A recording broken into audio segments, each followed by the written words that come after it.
Welcome to Series 2, Episode 8 of the In Her Financial Shoes podcast.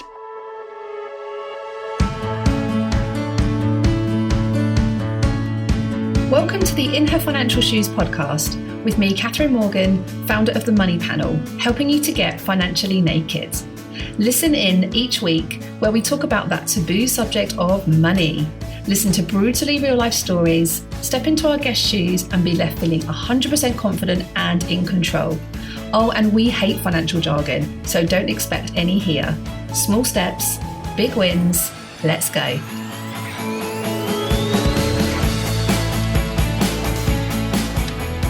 Hello and welcome to the In Her Financial Shoes podcast. So if this is one of the first episodes that you're joining me on, let me just explain a little bit about this particular series. So one of the topics that I love talking about and really want to help empower women to think and feel differently around is the concept of investing. So series 2 of the In Her Financial Shoes podcast is entirely designed to focus on topics around investing. And one of those topics is the dreaded word pensions. Yes, we're going to talk about pensions and you're going to love it. And you're going to get loads and tons of value out of this particular episode. And I'm really excited because joining me on the show today, we have Rebecca Jones, who is the editor of an ethical money blog called Good with Money. Now, Good with Money, I was introduced to last year. I wrote an article with one of their other journalists. And I love everything about Good with Money. I think it's the UK's best and only resource dedicated to helping people do good with their money, from everything from bank accounts to savings to investing, mortgages, home insurance. I mean, who knew, right, that we could give back to the environment and be good with our money in all of those different aspects that we deal with. Now, Rebecca has been a financial journalist since 2012 and actually, interestingly, as an activist since 1990, when she pretty much insisted that her parents send all of her pocket money to the WWF to save the rhinos. What a lovely, lovely story. And in this particular podcast, we're going to be talking about some of the challenges that women face about money, particularly around pensions and investing. And I think that there is a link between why we don't invest in pensions, what are perhaps some of the jargon surrounding pensions. So we actually tackle things like SIPs. What is a SIP? What is a self-invested personal pension? We talk about some of the statistics around pensions too. So we talk about the missed opportunity cost for women by not investing, why we kind of rely so much on things like the state pension historically and how that is now changing. How much we should be investing in pensions as well. I think that's a really important thing to discuss because quite often people think, well, I can't afford to put, what somebody has suggested or what my friend is doing, and therefore I just won't bother. And Rebecca shares with us what she's currently investing and what you should be investing as well. And then we also talk about one of the key areas that Rebecca is really passionate about, and you can tell this from the articles that she writes on the blog, is the principles about ethical and sustainable investing and how women can save the planet and invest at the same time so we can put our superhero pants on. So it's a really great episode. I hope you get a lot from it. There are a couple of links that we refer to in this episode, and you can grab those on the blog. So every podcast episode that you listen to, we repurpose into a blog specifically to make it easy for you to grab any links that we talk about. And also, some people just prefer to read than they do to listen, or maybe you have got time to listen to half of it and you want to go and listen to the rest of it later. So you've just got the option whether you want to read this episode or whether you want to listen to it. So you can grab that blog over at the website, which is www.themoneypanel.co.uk. And we do specifically refer to some bits of research in this particular podcast. And Fidelity have recently done some very interesting research called Generation Self-Employed. And there's some statistics that I share with you on the podcast today around how much we're actually contributing to pensions and how much we're not contributing to pensions. So I hope you enjoy the show. Without further ado, I welcome Rebecca Jones to the podcast.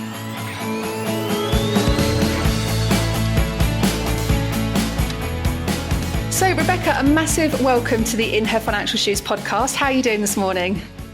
I'm very well, thank you, Catherine. Thank you. And where are you dialing in from this morning? I'm dialing in from Ho Chi Minh City in Vietnam. Wow, I think that's the furthest afield we've had as a podcast guest so far. So that's incredible.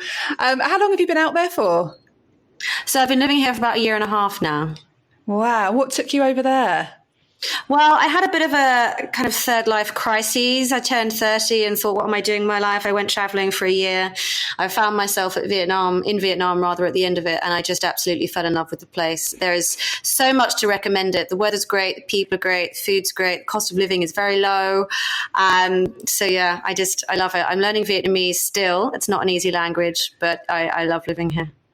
Oh, amazing. How do you say hello then in Vietnamese? Xin chào.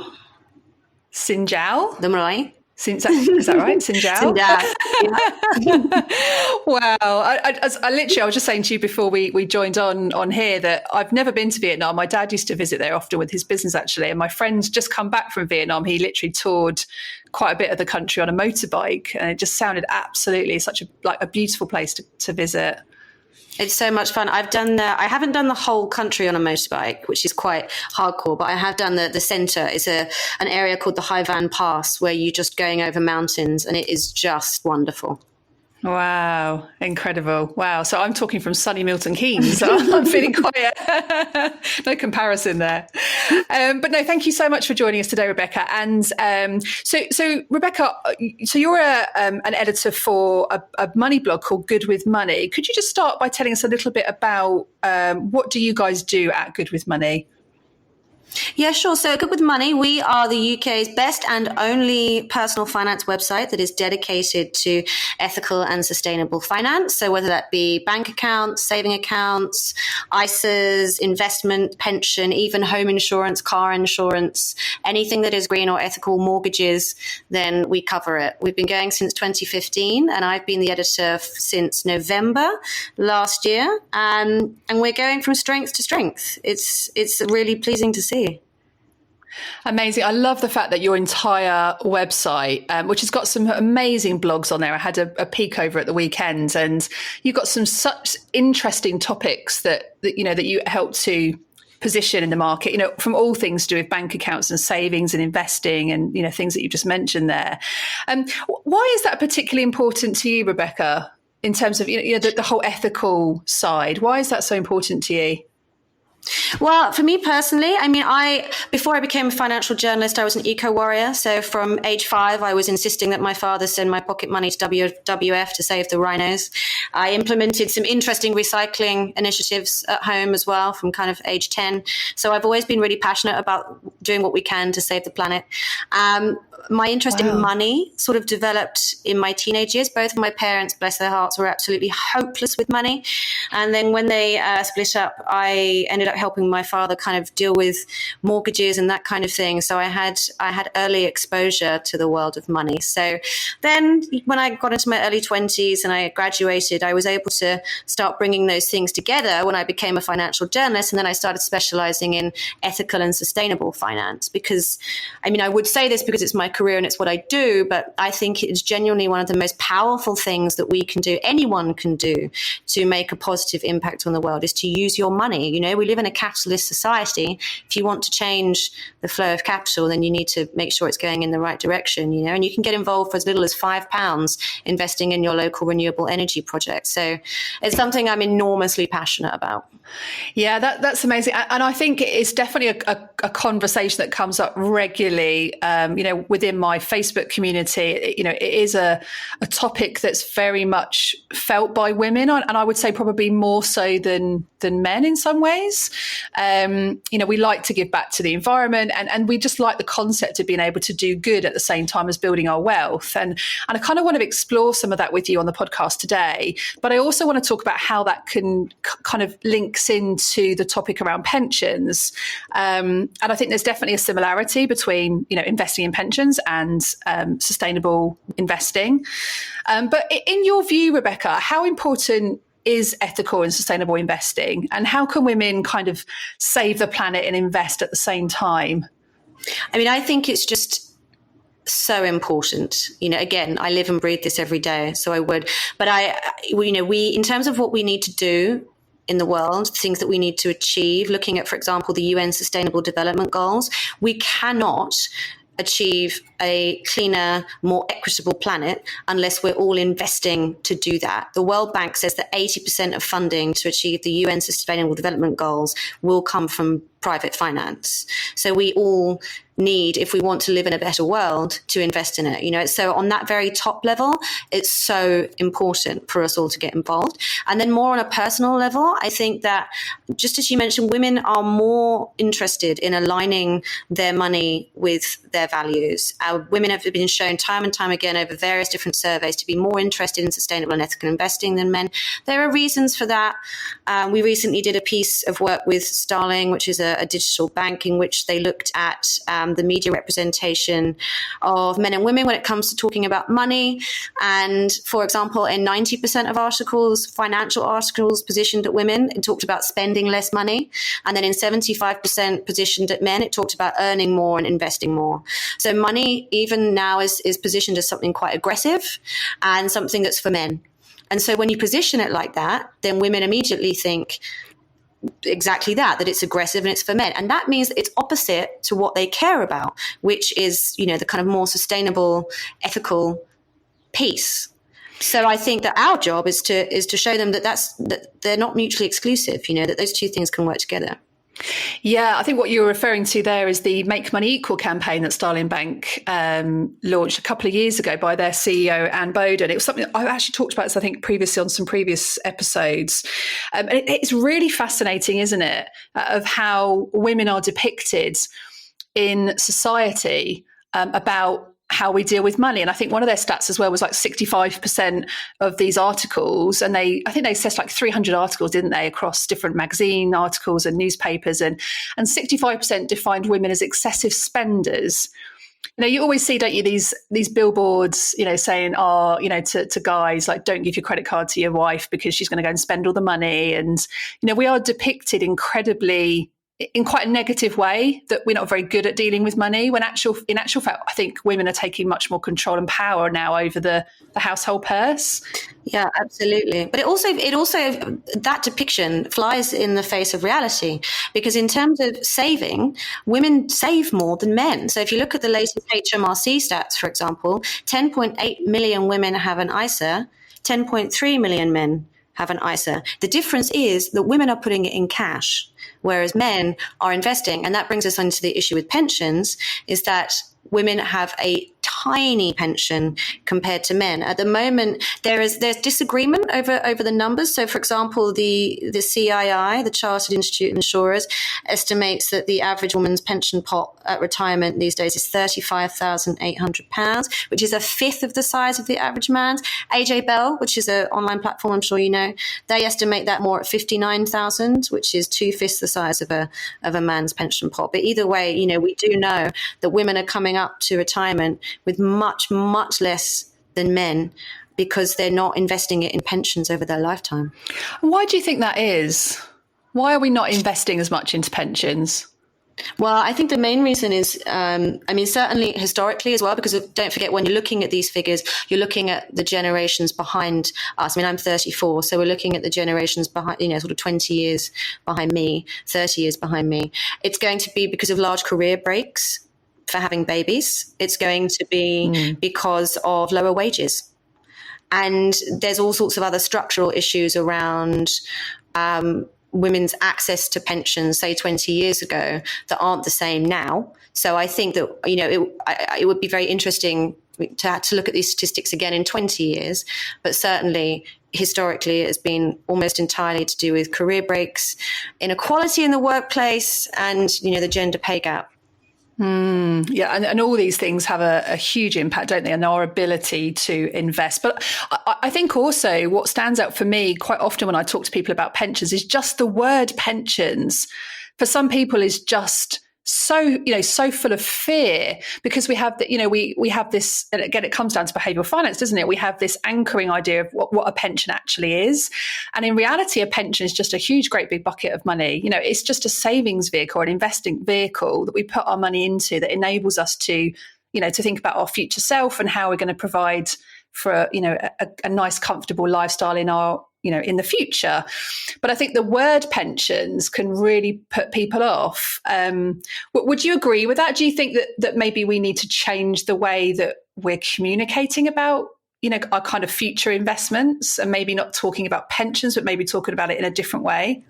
Oh, yeah. I mean, the word pensions is about the unsexiest word on the planet. I don't know. I mean, I think if you want to turn someone off, just say the word pension and that's it. It's just the unsexiest thing. And also the behavioral finance point is really interesting and important here because people don't see their older selves as the same as them. Apparently, this is a psychological thing. So if I imagine kind of 65-year-old Rebecca, then I see her as very much a different person, and so does everybody else. So it's very difficult then to make financial decisions now for the person that you see as completely separate to you. So that's something, that's a psychological thing that we have to get past as well. And then I think that, the UK pension system is complex. It is very, very complex. I mean, most people these days have what I think is an average of 8 jobs or something.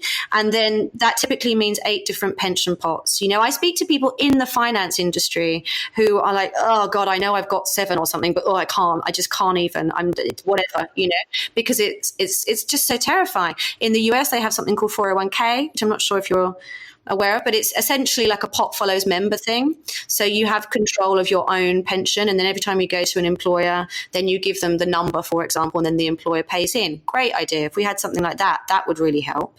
As a start. And in Australia, they have the superannuation plan, which is somewhat similar. So there are structural issues for sure. And then there are behavioral finance issues, and then all that kind of wrapped up. And people just feel very remote from it. They also don't even know they're invested. When I took over at Good With Money, the first article I wrote was, your pension is being invested and probably in ExxonMobil. Because people sort of imagine your pension, especially a workplace pension, goes into this kind of vault in Switzerland or something. And then in 35 years' time, you take it out. They've got absolutely no idea that what that money's going into is just a mainstream market tracker fund. And they're investing in British American Tobacco, BP, ExxonMobil, HSBC, GlaxoSmithKline, BAE Systems. I mean, everything that they do, everything in their day-to-day lives to avoid, that's where their pension money is going. Yeah, that's so interesting, isn't it? And I think you're absolutely right, is that, sometimes people think, I don't want to invest because that's too risky. And then you ask them about, well, are you in a workplace pension? Yes. Well, then you're investing, right? And that's one of the first things, I guess, that people can do right away, isn't it? Is if you're listening to this and you are in a workplace pension, or you're in any form of pension, is to have a look at where your money's invested. And as you quite rightly said, Rebecca, if you're in a FTSE tracker fund, for example, we talked about what different stock market investments and things actually mean in last week's podcast, is if you're in a FTSE tracker fund that's tracking the top 100 companies in the UK, for example, then you're bound to be in companies in there that potentially don't match your values and your ethics, as you just mentioned there, Rebecca. And that's one of the first things that we can do to create change, is to just switch the fund, move it into a fund, pick up the phone, have a look online at where you can switch that fund. You can do that by yourself. You don't necessarily, you don't need any expertise to do that. You just need to find out what's available to you. Yeah, I mean, I did some work with, so I used to do some freelancing for the newspaper. And one of the features I put together was getting a group of young women together and having them invest £25 a month, showing them how to get started. And the first thing we looked at was their pensions. And one of the girls she had an auto-enrollment pension, which millions of people do now, thanks to the introduction of auto-enrollment in 2012. And we had a look at that, and we saw that she was in Nest, which is the country's biggest auto-enrollment fund. And she discovered that she was in all of the kind of main culprits. However, luckily for her, Nest is the leader in terms of ethical and kind of social responsibility in the auto-enrollment space. And she was able to very easily switch into their ethical fund as soon as she knew that it existed. And she did it in 10 minutes on her lunch break. She just sent an email, to the financial advisor at work and said, hey, I want to go into the ethical fund. And he was like, yeah, great, it's done. Amazing. Yeah.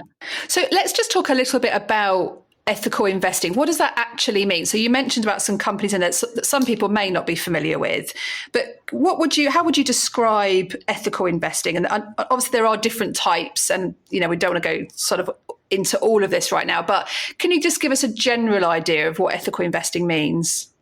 Yeah, well, I mean, this is an area of debate at the moment because it's evolving quickly, this space, and there are lots of definitions that exist here. And plug, we just published an impact guide which has a very detailed explanation of what we think the definitions are. But as a general, great, we'll drop that into the show notes actually if anybody wants to download that. Absolutely, great. The big guide to impact investing. We have a shades of green guide on terms of these definitions. Love it. But I mean, it takes in a lot of stuff. So it takes in, just some basic, what used to be called corporate social responsibility, which has now sort of been relabeled environmental social governance. So where investors will look at companies and they will see how well they're doing in terms of their environmental policies, their staff policies, and all that kind of thing. So that's the sort of lightest shade of green. And then you can go right down to the darkest shade of green where you've got community impact investing, where you can go onto a platform like Abundance or Ethics, and you can invest, anything from £50 to £50,000 into your local renewable energy grassroots project. And then there's loads of stuff in between where you've got mainstream sustainable investment funds that only invest in companies that they're considered to be doing good things for the world. And then you have ethical, which might just be screening out negative things based on kind of religious precepts. Sharia would be the same. So there is a whole rainbow of stuff here, which I don't think is a negative. I think a lot of people think, it's, well, what does it even mean? Well, the world's complicated. And in lots of other areas, we accept that there's lots of choice and there's lots of diversity, and that's a good thing. And that's the way I see this space. There's lots of choice. There's lots of diversity. It's not a bad thing that you can't define it in a few words, So where should somebody start? Because we do have so much choice and there are differences between different types of ethical funds and different types of sustainable investing. Where should somebody even begin? Well, I mean, they should go to Good with Money, obviously, because, they'll be able to find some guides there. But I think it depends on, you've always got to go back to those kind of financial planning 101. What is it that you want to achieve and how much money do you have? What's important to you? So if you're looking to do this through your pension, the first thing is you need to check what sort of pension you have. Do you have an auto-enrollment pension? Do you have a workplace provider pension? And then what is there available to you within that? And then you can make decisions. If you happen to be self-employed and you can start from scratch, well, that's great, because then you can start up a self-invested personal pension, which you can open up on any low-cost platform provider. And then you have complete control over what you invest in. And you can invest in a fund for as little as £25 a month. A lot of platforms also have lists and guides of the sustainable funds that they have. Not as many as we'd like. Fidelity is a good one. Fidelity has a few interesting tools there. We do publish the Good Investment Review, where we review the funds in this space. So you can find external resources like that and then use that to make your investment decisions on the platform. So it's what do you have available, and what's most important to you. And if you don't want to go, if you don't want to even be that complicated, if actually we're talking about pensions today, but if actually you just want to put a little bit of money doing, to some good, then you can just go onto one of the platforms I mentioned before, Ethics or Abundance, and invest a little bit of money in renewable energy. It depends on what it is that you want to achieve.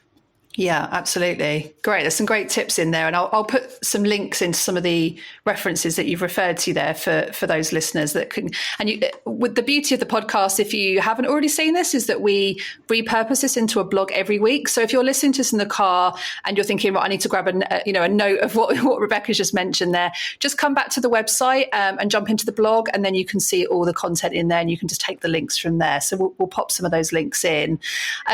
You mentioned in there, Rebecca, about SIP, self-invested personal pensions, and Fidelity did a really interesting piece of research last week, which was around generation self-employed. And what they identified in that research was that 39% of people have never heard of the concept of a SIP. And actually, this was kind of last week I was coaching a lady who has been invested for quite a long time. She's been very, very, has great financial habits and has had great financial habits for a long time, but she needed some assistance with, sort of what to look for when she's choosing investment funds. And when I spoke to her about SIPs, bearing in mind she's been investing for quite some years, she really had no idea what a SIP was. The word SIP just completely put her off. And she was like, oh, no. SIPs are just for people who want to invest into property.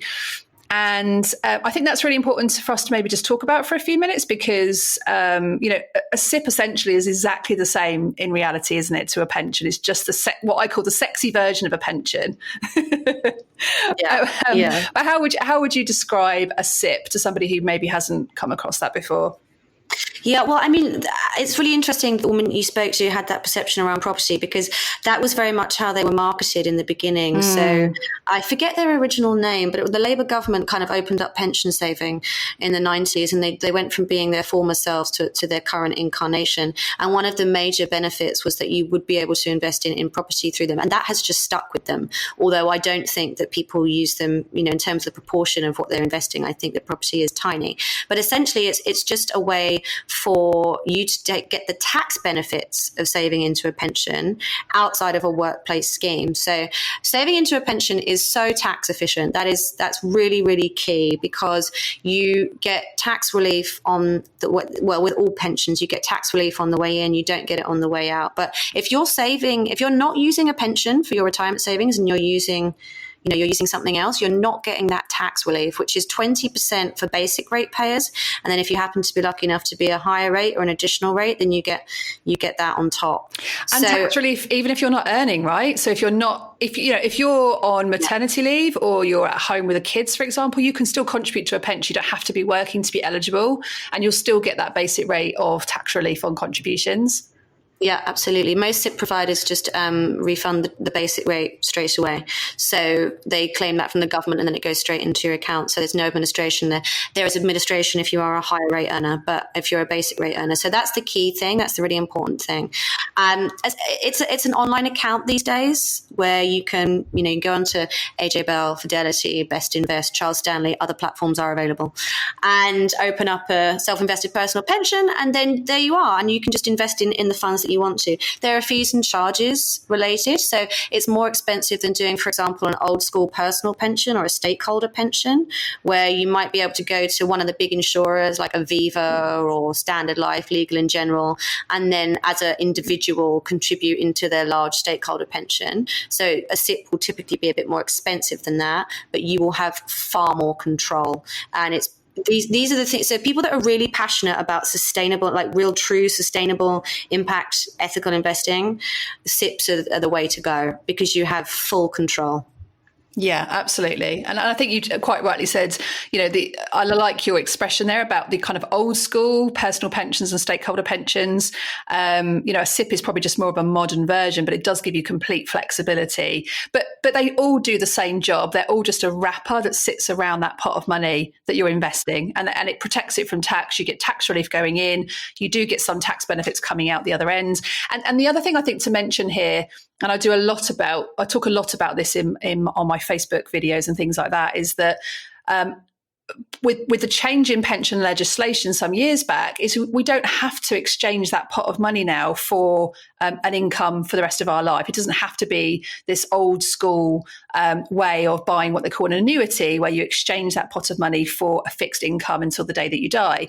And actually, for a lot of women, that puts them off, because they think, well, if I build up this pot of money that's worth, I don't know, let's say £50,000, and then I retire at 65 and then I die at 66, then that pot of money disappears. That doesn't happen anymore, because you have the choice now at retirement whether you want to buy that annuity or not.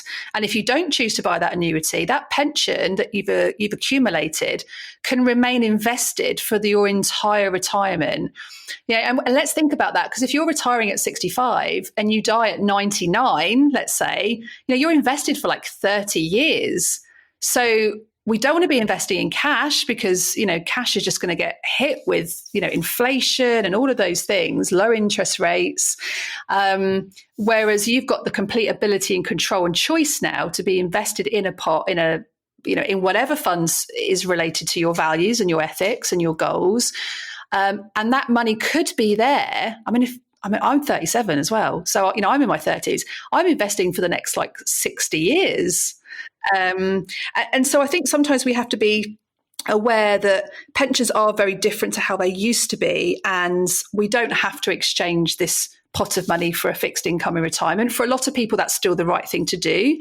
But for some people, it's not. And we just leave that money invested as you would in a bank account. And we just take money out of it as and when we need to. Yeah, absolutely. I mean, there's a couple of really important things there. And the first thing is, as you mentioned, the pension freedom. So in 2015, George Osborne opened up the pension system, and it meant that we no longer had to buy annuities. So, when our nan and granddads retired, they were forced to buy annuities, which would guarantee an income for life. But if you died 3 years later, then you lost the whole pot, And the reason that was changed in 2015 is because after the financial crisis, annuity rates, just like cash rates, have been appalling because of quantitative easing. We won't go into that, but that's been the case. They've been very bad. So now we can use our pots, whether that's a self-invested personal pension or a DC, a defined contribution pot. We can use that in any way that we would like to. We can also pass it down onto our relatives, which is really great. Now, the investment piece, as you say, the second part of that's so important, because the missed opportunity cost of not investing is staggering. And this is so important for women, especially because we do invest less than men. So Fidelity, for their the Financial Power of Women report that they did, I believe it was 2017, they looked at the returns of investing in the main UK market between 2014 and 2018 versus cash. So if you put your entire ISA allowance, which is £20,000 per year, roughly averaged out, I think, into the main markets over those 4 years, you've made £64,480, which is a profit of 17,000. Wow.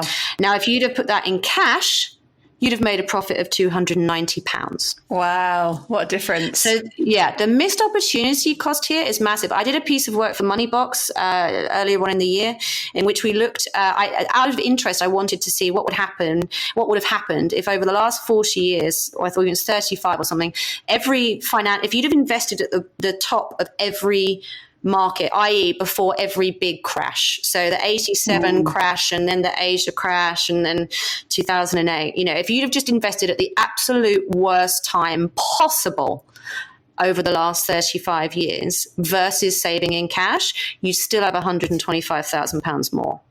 And what over what time scale was that? So I think it's over 35 years. Okay. Yeah. And I'm really glad that you've mentioned that, because I think the concept of investing in the stock market is full of fear for a lot of people, because it's the understanding about risk. What does risk actually mean? And we talked about this on in some previous podcast episodes in this investing series, that risk is really just about uncertainty. We don't know what returns we're gonna have on investing in the stock market, but you can have, particularly with a lot of these companies that you've mentioned, like Moneybox, and we've mentioned some previous ones on the podcast before, like Wealthify, and all these companies have tools on their websites now where you can answer a questionnaire that will give you an idea as to kind of what level of risk should you be taking with the goal that you're saving for. So if you're investing for Johnny's university funds in 10 years' time in comparison to your retirement pot in 30 years' time, then the level of risk that you'll want to take is probably different, because you haven't necessarily got, in that example you just given there, Rebecca, 30 odd years, to go through all the ups and downs of what just happens on the stock market. It's just reality. And stock markets are very cyclical, right? So we should expect these ups and we should expect these downs. That's just part of being invested. We shouldn't be fearful of that, because that's what produces our returns. But that's really interesting. I think that there's definitely this missed opportunity cost, that if we don't invest, we are missing out on those kind of opportunities. And yes, the markets can go up and down, and we see all these wealth warnings all over the place, don't we, about, your investments at risk. And that, yes, that's important to be aware of. But in relation to your goal, it's if you're investing for 30 odd years, then, how much does it really matter if the stock market goes up and down in the next 12 months? It doesn't really matter. Yeah, and I think this comes down to financial education. I think when I first got into writing about markets, I was just so, despite my kind of experience renegotiating mortgages age 14 in terms of investment, I just had no idea. And when I learned that actually this is how stock markets work, that they are cyclical and boom and bust is part of the game, it was a real mind-blowing moment for me. And I think that we're not taught that. So the idea that you could lose. So, for example, in 2008, the worst financial crisis since the 1930s, markets dipped 30%. So if you'd have invested £100 at the peak of that market, you'd have 70 at the bottom of it in March 2009. But the following year, they bounced back 50. And since then, they've just been going up thanks to quantitative easing. So this is the aim of the game. It's how it goes. And I think if we were all a little bit better educated about that, then that would make a big difference. Yeah, 100%. And in relation to how much we should be investing into pensions, let's maybe talk about that for a minute, because I think, for those people that have listened to this series, hopefully going to start to be building some confidence with starting to invest, or at least thinking about how they're investing. But in terms of pensions, you talked about some earlier stats there about how much the average woman would invest into her pension over her lifetime. And I know Fidelity had done some research on this as well. But they also said that 62% of self-employed people don't have pensions, which is pretty scary, isn't it? That over half of people that are self-employed don't have pensions. But is that just, do you think, a little bit of fear about, it's not worth doing. It's not worth me putting £50 a month into a pension, or it's not worth me, having an average pot of 30 odd grand in my pension? Well, I think it's a mixture of things. I think it's people not being aware of self-invested personal pensions, as we mentioned earlier. I think it's also, I'm a self-employed person, and we were discussing earlier, income can vary. So trying to take a kind of workplace pension auto enrollment approach might not always work, because you might not be able to put the same amount in every month. I aim for 5 to 8% of my salary every year, and the bulk of that might sometimes come at tax return time. So it's you have to be a lot more flexible in your approach to pensions when you're self-employed. And if you don't know that the SIP exists, then you're just not going to know what to do, because we have been, for better or worse, a country that has relied enormously on our employers and the state to look after us for the last 60 odd years, perhaps more. No, I think about 6 years. So we're still getting used to, we're at the very beginning of the journey in which we have to start making our kind of own financial decisions, for better or for worse. You can see that as a good thing or a bad thing. But, it used to be that you worked somewhere for 30 odd years and then you retired with your defined benefit scheme, 4 times salary or whatever. And then you had a state pension. My father's just retired. He's 65 and he's getting a very generous state pension and a defined benefit scheme, and that doesn't exist for us anymore. So we do have to engage. And if you're self-employed, you have to be saving for your retirement. So, get involved. If it's a SIP, or there's a great company that we work with called Pension Bee. They're great. They've got this wonderful service where they actually help you find all of your different pension pots, and they bring them together for you. And then you can also invest in the LNG Future World Fund through them, which is a fund that has some ESG criteria. So it targets things like lower carbon and kind of social responsibility and that sort of thing. Not the greenest fund out there, but it's better than the FTSE 100 tracker. So, do it, get involved. And how did you decide? So you said that you're currently investing 5 to 8% into your pension. How did you even come up with that sort of figure? So I'll be honest, I'm basing that on government kind of recommendations. So that's the pathway for auto enrollment at the moment. I might even be a bit behind, but when auto enrollment first came in, I think it was 1 to 2%, and then they're scaling up to 5%, and then the eventual aim is to get to 8%, which is where the Australians are. And over a lifetime, that is seen as kind of a projection, a good level to be saving. So sort of going back to what you were saying earlier, how much should we be saving? However, that's not realistic for everyone, and I think that the really important thing about pension saving is that you just save what you can. In my early career as a financial journalist, when I was earning nothing and living in a mouse-infested house in Mile End, and I used to go to all of these events with people who shall remain nameless, who were saying that, as you know, from the age of 25, you need to be saving £700 into a pension. Honestly, I could have stabbed them with my canapé stick. I was like, what world are you living in? And it really, really disengages engages people. It really makes them switch off. I guess I'll just die then.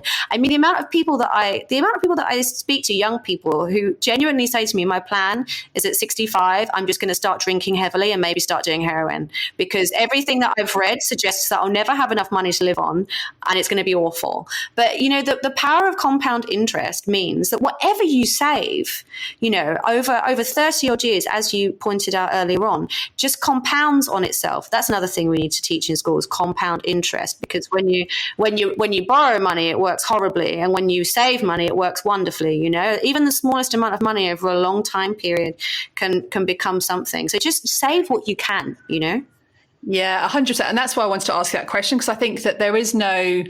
I mean, there are some general rules of thumbs. You know, if let's say you're investing 5 to 8% into your pension, as a general rule of thumb, if you were to work out what that is, and there's lots of calculators on most websites nowadays where you can, you know, have a look at these pension calculators and see how much that, you know, your pot could be worth at the end of it.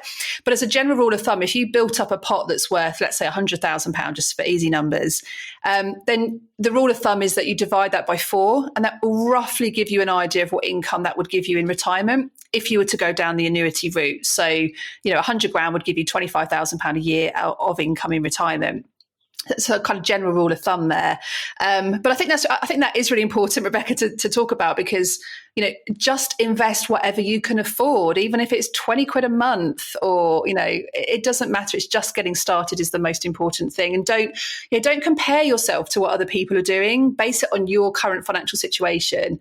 And that's one of the things, actually, one of the reasons why I love what Starling Bank do, is because they encourage these habits by, you know, allowing you to create goal pots and savings pots for different things. You know, you can put pictures behind them, and I know Monzo do something quite similar. You know, there's lots of different apps out there now that you can plug into your current account that will automate savings for you and automate investing for you. So, you know, if you do find it particularly hard because your money comes in and your money just goes straight out again, then automate it so you haven't got that choice. It's just done for you. Yeah, absolutely. I mean, that's absolutely the key, especially if you're a young person. You know, don't think, just save. Don't think, just save. Yeah. You know, that's a great step line. because things change. You know, things change, and your 20 quid a month now will change, and it will go up, and, you know, you never know. But just save. Just save. So, final question then: do you have any particular do's and don'ts around pensions that you'd like to share, Rebecca? Well, I mean, do save. Going back to what we were just saying, don't not save. But I mean, I think that engaging with your pension, it feels like such a bore, especially if you've got lots and lots of them. But it's also so empowering, because, you know, things are not great in the UK right now. People don't have a lot of money. Most of the savings that people are able to put away is into a pension. And if you're then able to engage with that and to be able to genuinely say, I know where that money's going, and it's actually going somewhere where I want it to go, it's so empowering. And I go back to that work that I did with those young women and just helping them kind of engage and learn how to align their money more with their principles. It's made them active savers, and now, you know, they're more involved and they want to save more. So really just try to figure out where your money is and what it's doing. And yeah, you know what, it's not as fun as going out on a Saturday night to the pub. Of course it's not, but it's something that's going to be so worthwhile and so empowering. So, you know, drag yourself to the laptop, dig out that paperwork when you first got your job, and it's worth doing. It's worth doing. That's a great. Maybe let's set that challenge. So whoever's listening to this podcast, I'm gonna throw this out here. So the first person to listen to this who can grab out their bank statement, their pension statement, and email me and tell me, what fund are you currently invested in? I'll send you a little something. Don't know what it's going to be yet, but I'll send you something. So email me or message me on social media. I'm on everywhere. So LinkedIn, Twitter, Facebook, or send me an email at hello@themoneypanel.co.uk, and just let me know, what fund are you invested in? And yeah, I'll send you a little something as a reward. But just it is a bind, isn't it? You know, pension statements, should be hitting your doorsteps potentially this time of the year, around May, after the end of the tax year. Sometimes you get pension valuations this time of the year. If it hits your doorstep, open it. have a look at the fund that you're in. It doesn't matter if you don't understand it, just have a look at what you're invested in, and then pick up that phone or log on online and have a look at where can you be investing that's in line with your values. So think about what's important to you. We have got a podcast episode actually coming up later in the series with a particular guest who specialises in how do you actually figure out your values around investing. So keep an eye out, sort of keep a listen out for that one, because sometimes I think it is hard to even think about, well, I want to be investing ethically, but I don't really know how, or I don't really know what kind of fund I should be invested in. And sometimes it's not even in an ethical fund. I mean, Rebecca, you talked about when you were kids, giving out your pocket money to WWF to save the rhinos. I mean, it could just be as simple as that, setting up a direct debit to support a charity that you're, that you want to support. So, I mean, we regularly fundraise for meningitis because it's close to our heart, because we nearly lost our youngest son to meningitis as a newborn. So, we do things like that. Now, I can't be investing in meningitis via my pension, but there are ways of giving back that I do in those ways. So it's not just necessarily about investing through pensions, but just thinking generally about your values and what's important to you. Yeah. Well, I mean, interestingly enough, you can be investing in that sort of thing through your pension. If you go through, for example, they're a fund called the Lion Trust Sustainable Investment Team. So their entire fund range has healthcare as a theme, and they focus very much on kind of cutting edge medicines for things like meningitis, for things like epilepsy. So I did a podcast myself last week interviewing the investment manager who is investing in a company that's looking at really cutting edge treatment for childhood epilepsy, which involves cannabis oil, Wow. So a lot of these sustainable investment managers, healthcare is really key to what they do, actually, because it's huge. It's one of the most important things. Human health is about as important as we can get in terms of achieving UN Sustainable Development Goals and making a better world. So you will be investing in things like this if you are investing in sustainable funds. Oh, well, thank you for challenging me on that, because I guess I hadn't really thought about it in that way. But that's a really good point, and we'll put a note to that in the show notes as well. Amazing. So are there any particular apps that you use, Rebecca? I know we've talked about the likes of Starling Bank and Pension Bee and Moneybox in our conversation today, but are there any particular apps that you really enjoy using right now? Also, just to be clear, I said Money Farm earlier was the company that I work with to do that presentation. Money Farm. Just to make sure, I don't want to miscredit anybody. But yes, Moneybox is great as well, and we do work with them. But yeah, my app that I use, my money app that I use all the time, because I live in Asia, it's called X Currency. So it's a wonderful currency app where you can set up, I think, up to 5 currencies at one time, where you can punch in, for example, 500,000 Vietnamese dong, and then it will tell you what that is in dollars, pounds, and euros. And then you can even add and subtract in lots of different currencies at the same time. And for someone like me, that's just invaluable. I love it. Yeah, that sounds cool. Awesome. And what about favorite Netflix series right now? What are you into, Rebecca? Oh man, do you know, I deleted Netflix for a while because I thought it would be good for my brain, and it kind of was, but I've gone back. And I'm watching the silliest show. Actually, it's got nothing to do with money. It's called Tuca and Bertie, which is like an animated show for women. Really, it's definitely like a girly kind of comedy, and it's one of the co-creators is an American Vietnamese comedian called Ali Wong, who is just, I think, one of the funniest women alive. So I love it. It's pretty gross actually, but Tuca and Bertie, big fan. And how do you spell Tuca? That's T-O-O I think it's Touca and Touca. Okay. Oh, is it Birdie? Birdie, not Bertie. Birdie. Birdie, yeah. Tuca and Birdie. Okay, awesome. I'll keep an eye out for that one.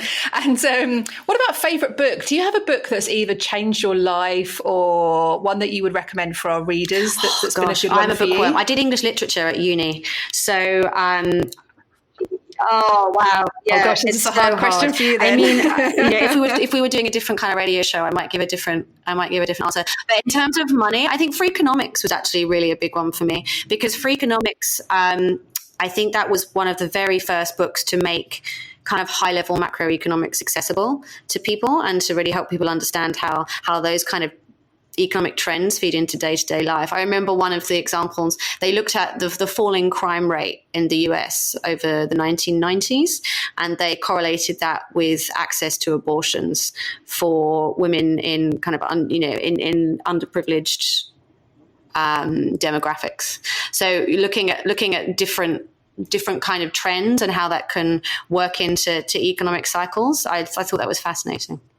Is this the Stephen Levitt one? That's it. Economics? Yeah. Yeah, okay. Awesome. I'll pop a link to that in the show. It's not one I've read actually, but I'm just about to put it on my wish list, my reading list, which is, honestly, I should maybe cut this question out for my podcast interviews, because I'm getting so many book recommendations that I haven't even read. And my list is just growing and growing and growing. I just can't keep up with it. But no, that's fantastic. Thank you. So thank you so much for coming on the show today, Rebecca. I'm sure you'll be back on again later in the year to talk about some other areas of expertise, because I know that there's lots of things that you cover and specialize in. But it's been really interesting today just to kind of uncover the relationship between pensions and how we should be investing more into pensions, and also how we can be doing it in an ethical and sustainable way, and save the planet and do all the things that we want to do at the same time. So thank you so much for sharing your pearls of wisdom today. You are so welcome, Catherine. It's been such a joy. Thank you. I'd love to come back. Amazing. Great. Well, thank you so much, Rebecca. Have a wonderful day. And you.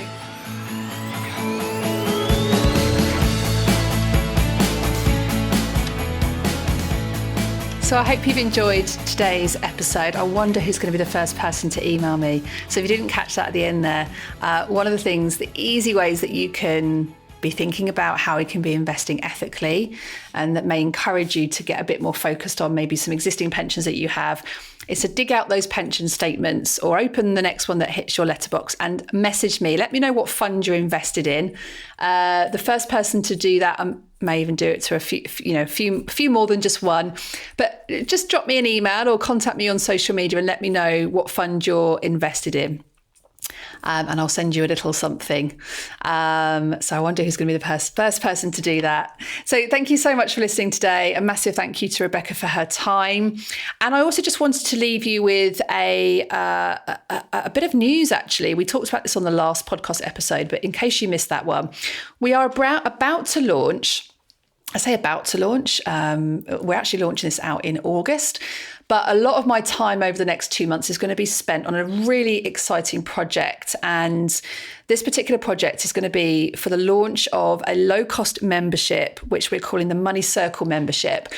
Let me just spend literally 30 seconds just to tell you about this. So I work with clients on a one-to-one basis with financial coaching. I help a lot of women to go through different stages of financial and emotional wealth transformation. And obviously, I can only spend so much of my time coaching people. So I've decided to take what I teach people on a one-to-one basis and put it into a membership program that's going to be accessible to as many people as I can offer this to. It's not going to be a free membership because I want to charge a small fee for this so that you can show commitment. And I think that's really important, is that often there's so many things, isn't there, that we have available to that are free. And because it's free, we don't really value it as much as if we pay for it. So I'm making this super low cost. It's going to be $29, which works out about £22 in UK pounds. And it's going to be available at the end of August to 100 founding members initially at that price. So you will be forever locked in at that price, no matter what we decide to do with that program in the future. You will be a founding member. And within the particular membership, you're going to have access to a whole ton of really high value content. But the focus on that content is going to be for you to create simple steps for you to move forward with your finances. So this isn't about giving you a ton of content to overwhelm you and then you don't really know what to do with it. This is about every single month dropping into the membership a piece of work that you can go off and implement and do that will create you the change that you desire in different stages of your financial journey. So If that stage of your journey is you're in your 20s and you're looking to start just saving and building things like emergency funds, or thinking about things like protection, or saving money for your first property, then there'll be some content relevant for that particular stage of your life. If the stage of your life is maybe focusing around your financial past and being aware of your habits and beliefs and behaviors around money, or maybe you struggle with just money comes in and money goes straight back out again, then it may be that your path right now is focusing around your financial past. It may be that you don't know or want some clarity around creating a financial plan and having some clear views of your financial picture, and taking action with creating a financial plan. Or it could be something completely different. Maybe you're just about to have a break and go on maternity leave and you want to understand how to deal with your finances when you're about to have a baby, and maybe things that you need to consider while you're on maternity leave. So there's lots and lots of different topics around different stages of your life. And I really want to make this membership super valuable at low cost, so as many people can access this as possible. And that the reason I'm doing this is so that the more people I can equip and prepare to be financially resilient, the more that helps me to serve my purpose in this world and my mission. And this is the whole reason why I launched this podcast. It also does free up a little bit of my time, and that will enable me to go and do some further bigger projects of what I want to launch out to the world next year. So if you'd like to become a founding member, or you're just interested in what the membership can provide for you, then if you come over to we have a page that's been set up, and you can access that by just looking at www.themoneypanel.co.uk/the-money-circle. And I'll pop a link to that in the show notes and in the blog. So if you want to be one of the first 100 founding members, then jump onto that now and grab a space. We obviously will be communicating some more information about the programme as it develops over the next sort of 6 to 8 weeks, ready for launch in August. So thank you so much for listening to the podcast today. And as always, I look forward to speaking to you again next week, and speak to you soon. Take care.